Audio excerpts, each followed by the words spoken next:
Upacara penutupan pendidikan dasar militer, pelatihan manajerial, dan juga penetapan komponen cadangan Sarjana Penggerak Pembangunan Indonesia Batch 3 tahun 2025 ini digelar di lapangan Karebosi, Makassar, Sulawesi Selatan. Upacara diikuti oleh 1.658 siswa Sarjana Penggerak Pembangunan Indonesia atau SPPI.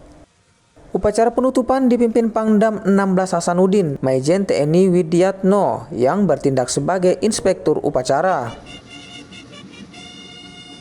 Sebelumnya, 1.658 siswa SPPI Batch 3 telah menjalani pendidikan selama 3 bulan di 3 lembaga pendidikan di Kota Makassar, yakni di Rindam 16 Hasanuddin, SPN Batua, serta Kadiklatal Makassar.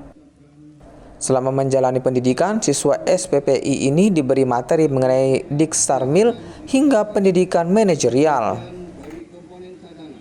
Adapun lembaga pendidikan yang terlibat dalam penyelenggaraan Diksar SPPI meliputi instansi TNI, Polri, dan juga Universitas Pertahanan Republik Indonesia.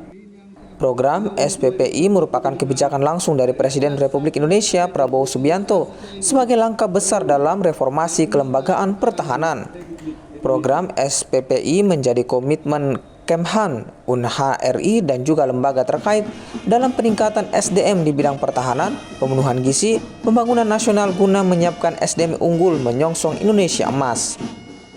Kedepannya, komponen cadangan SPPI akan menjadi elemen strategis dalam memperkuat komponen utama dalam menghadapi berbagai bentuk ancaman terhadap pertahanan negara, baik mencakup ancaman militer konvensional maupun non-konvensional.